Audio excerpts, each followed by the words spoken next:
Giza जो कि Egypt में है, इसके अंदर पिरामिड्स दिखते हैं, लेकिन उसका ट्रेडिंग से क्या रिलेशन, ट्रेडिंग के चार्ट से उसका क्या रिलेशन। ठीक है, तो आज मैं इस बारे में आज बात करूँगा कि पिरामिड स्कैल्पिंग क्या होती है और ये स्ट्रक्चर कहाँ कहाँ बनता है और हमें इसमें किस तरीके से ट्रेड लेके अच्छा खासा प्रॉफिट मिल सकता है। ठीक है, पिरामिड स्कैल्पिंग एक तरह से आपको जो नॉर्मल जो पिरामिड की पिक्चर होती है कैसी दिखती है, एक तरह से ट्रायंगल शेप होता है रिवर्स में, है ना। सेम ऐसे ही मार्केट में स्ट्रक्चर बनते हैं, हमें उसको आइडेंटिफाई करना होता है। जस्ट लाइक मैं अगर आपको एक पिरामिड की पिक्चर दिखाऊं तो आपको पता लग जाएगा कि मैं क्या कह रहा हूँ। ठीक है, पिरामिड। सो आप अगर देख सकते हो कि एक पिरामिड की इमेज में आपको दिखाता हूँ जनरली कैसी होती है, ये देखिए। तो जस्ट लाइक मैं अभी बात कर रहा हूँ गीज़ा के पिरामिड्स के, यानी कि गीज़ा के पिरामिड्स इस तरीके से होते हैं। ठीक है, छोटे फिर बड़े कैरियो के। ओके, सो इसका ट्रेडिंग से क्या रिलेशन है, मैं आपको इसका स्ट्रक्चर समझा देता हूँ किस तरीके से काम करता है। ओके, आप अगर यहाँ करंट में भी देखोगे, मैंने गोल्ड का चार्ट खोला हुआ है, तो इसके अंदर 3 पैटर्न्स बने हुए हैं। ओके, समझाने के लिए मैं आपको और ज़्यादा इसको स्मूथ कर देता हूँ। ठीक है, अगर आप देखोगे तो इन तीनों पैटर्न्स के जो आप सपोर्ट देखोगे तो वो सपोर्ट सेम है। देखो, अब यहाँ पर मैं आपको एक चीज़ दिखाता हूँ, ध्यान से देखना। अगर मार्केट को हम यहाँ से शुरू करते हैं, ओके, यहाँ से शुरू करते हैं, मार्केट हाई यहाँ तक गई, फिर थोड़ी डाउन आई, फिर दोबारा हाई गई, फिर डाउन आई, फिर उसके बाद एक बार और हाई गई, फिर यहाँ से डाउन आनी शुरू हो गई। Okay, so this is our pyramid pattern. ये पिरामिड पैटर्न इसको बोलते हैं। एक स्ट्रेट लाइन पे, एक ज़मीन पे पहले सबसे पहले एक छोटा पिरामिड बनता है, फिर दूसरा बड़ा बनता है, फिर उससे बड़ा बनता है। उसके बाद मार्केट कंसोलिडेशन में 90% चली जाती है, या फिर मार्केट उसके बाद नीचे गिरने लग जाती है। और आप देखो कितना अच्छा इसके अंदर फॉल आया है ना। आप इसको सुपर स्कैल्पिंग भी कह सकते हो। सुपर स्कैल्पिंग का मतलब होता है कि जिसमें आप रिस्क रिवॉर्ड रेशियो 1:2 से ऊपर लेते हो और 1:6 से अंडर में रहते हो, यानी कि वो रिस्क रिवॉर्ड रेशियो मैं आपको बता देता हूँ। सुपर स्कैल्पिंग होती है जिसके अंदर आप लोग 1:2 से लेकर 1:5 तक या 1:6 तक आप कह सकते हो लेते हो। ओके, तो ये आपकी सुपर स्कैल्पिंग मानी जाती है। तो पिरामिड स्ट्रक्चर में, पिरामिड स्कैल्पिंग में सुपर स्कैल्पिंग ही आती है। आपको इसमें 1.5 या 1.2 या 1:1 लेने की जरूरत नहीं, आप इसमें हैवी स्कैल्पिंग भी ले सकते हो। ओके, सर मैं आपको दिखाता हूँ। अब ये जो आपको स्ट्रक्चर बने हुए दिखे हैं, अब इसके अंदर आप सोचोगे इसके अंदर पोजीशन कैसे ली जाएगी। देखो, पोजीशन के लिए आपको बस इसका जो सपोर्ट है उस पर ध्यान देना है। ओके, जो इसका सपोर्ट है उस पर ध्यान देना है आपको, और इसी सपोर्ट को आपको एक ब्रेकआउट के रूप में देखना है। ओके, इसके लिए आप लोग थोड़ा सा बड़ा टाइम फ्रेम भी यूज़ कर सकते हो। ठीक है, लेकिन अगर जो पिरामिड का स्ट्रक्चर जिस टाइम फ्रेम पे बना हुआ है, मैं रिकमेंड करूंगा कि आप सिर्फ उसी को ही देखो, क्योंकि उसमें आपको उसमें बिल्कुल अच्छी तरीके से नज़र आ रहा है। ठीक है, आपको उसमें बहुत अच्छी तरीके से नज़र आ रहा है, तो आपको किसी टाइम फ्रेम में जाने की ज़रूरत ही नहीं है। अब यहाँ पर पोजीशन लगाने के लिए इस कंडीशन में आपको सिंपली जैसे ही मार्केट क्रॉस करती है, जैसे जस्ट लाइक यहाँ क्रॉस करा मार्केट ने, ओके, तो आपको यहाँ एग्जैक्ट ट्रेड ले लेनी है। और जो आपका बीच का पिरामिड होगा, जस्ट लाइक ये है, बीच के पिरामिड के हाई तक आपको अपना स्टॉप लॉस लगाना है, यानी कि यहाँ तक आपको अपना स्टॉप लॉस लगाना है। ठीक है, आपको यहाँ तक अपना स्टॉप लॉस लगाना है।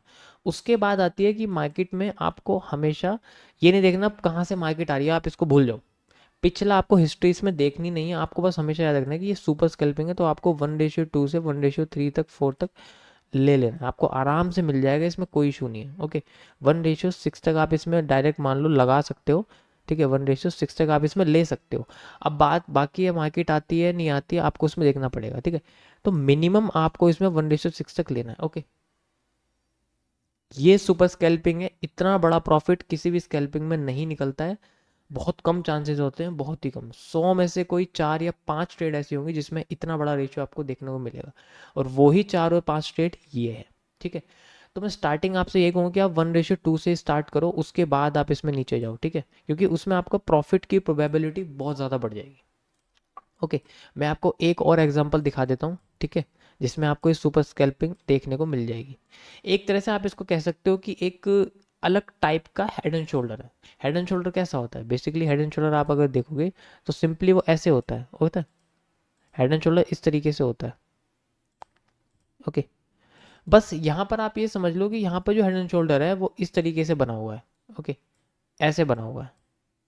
ओके, इस तरीके से बना हुआ, तो यहाँ एक इस तरीके से हेड एंड शोल्डर बना हुआ, आप यही समझो। इसी को ही हम लोग पिरामिड स्कैल्पिंग कहते हैं, क्योंकि होती ही ये स्कैल्पिंग है, बस इसके अंदर जो स्टॉप लॉस है ना वो थोड़ा हैवी आता है। देखो, जब हम लोग हेड एंड शोल्डर कंसिडर करते हैं तो हम स्टॉप लॉस भी या तो यहाँ का लेते हैं या हेड का लेते हैं। इसके अंदर भी सेम है, आपको स्टॉप लॉस भी हेड का ही लेना है, बेशक ये राइट शोल्डर आपका ऊंचा हो जाए, आपको स्टॉप लॉस भी हेड का ही लेना है। ओके, और जब आप नॉर्मल हेड एंड शोल्डर लेते हो तब भी आप लोग हेड का ही लेते हो। शोल्डर का क्या होता है, कभी कभी शोल्डर में हिट कर जाता है स्टॉप लॉस, लेकिन बेसिकली हेड का ही स्टॉप लॉस होता है। तो देखो, स्टॉप लॉस में कोई इतना बड़ा फर्क नहीं है, फर्क पड़ता है कि आप किस तरीके से इसकी पोजीशन को लेते हो। ठीक है, मैं आपको एक और एग्जांपल दिखा देता हूँ इसके अंदर। ठीक है, रिवर्स में मैं आपको दिखाता हूँ। ओके, रिवर्स में आप देखना, आप ये देखो, यहाँ पर आपको दिखेगा, देखो मार्केट में किस तरीके से मार्केट मूव करके आई है, मैं आपको दिखाता हूँ। देखो, यहाँ से आप कंसिडर करो एक, ठीक है, थोड़ा बड़ा था, उसके बाद ये छोटा हो गया, ठीक है, यहाँ तक आया, और उसके बाद ये उससे भी छोटा हो गया। हो गया, या तो आप इसे मान लो या आप इसे मान लो, किसी को भी मान सकते हो। इसे मानोगे तो ज़्यादा बेटर है, क्योंकि मार्केट फिर आगे चली गई और तो कोई इशू नहीं है। ठीक है, तो आप जैसे मान लीजिए आप इसे मान रहे हो, ओके, इसे मान रहे हो, तो उसके बाद यहाँ तक ये मार्केट आई है, तो ये आपके लिए एक बेसिक जो है स्ट्रक्चर बन गया। ओके, अब यहाँ पर आप देखोगे कि ये जो हिस्सा है यहाँ से यहाँ तक ये कन्वर्ट हो गया यहाँ तक, इसके बाद इसने इसको क्रॉस कर दिया। ओके, जैसे ये क्रॉस करता है, आपकी जो ट्रेड है वो एग्जैक्ट इस जगह लग जाएगी, और जो सेंटर है आपका, यानी कि ये तीसरा जो आपका सेंटर है, यहाँ तक आपका स्कैल्पिंग बन जाएगी। ओके, और फिर आपको वही एग्जैक्ट अपना 1:2 या 1:6 तक आप इसमें ले सकते हो। ओके, देखो 1:6 आपको आराम से मिल जाएगा, मिल गया। ओके, थोड़ा सा लेंदी है, मैं समझता हूँ थोड़ा सा लेंदी है, थोड़ा सा वो है, लेकिन इसको आइडेंटिफाई करना बहुत सिंपल है। देखो मैं समझाता हूँ, आप सोचोगे कि यार ये थोड़ा सा लग नहीं रहा मैं आपको इसको लाइन चार्ट में शो कराता हूँ, आप समझ जाओगे। ओके, अब देखो, आप आपको समझ आया इसमें, अब मैं इसको हटा देता हूँ, चलो।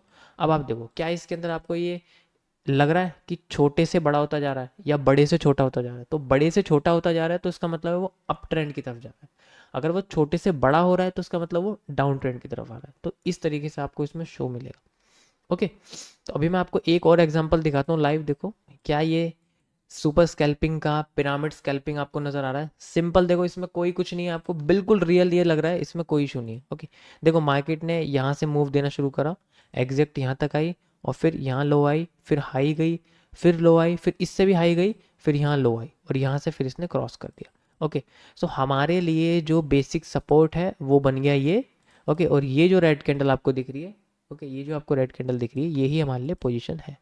आपको यहाँ से इसमें एग्जैक्ट यहाँ से ले लेना है, और जो सेंटर का हाई गया है, चाहे तो आप इसकी बॉडी तक ले सकते हो, कोई इशू नहीं है, बॉडी लोगे तो ज़्यादा बेटर है, आपको लेना है। और उसके बाद अपनी 1:6 या 1:2 इसके बीच का आपको टेक प्रॉफिट निकालना है, जो भी आपको निकलता है। जैसे अभी करंटली में ये मार्केट 1:3.6 तक गई है, इससे नीचे मुश्किल नहीं, इसके नीचे नहीं गई, तो आपके लिए 1:2 यहाँ पर मैक्स रहेगा।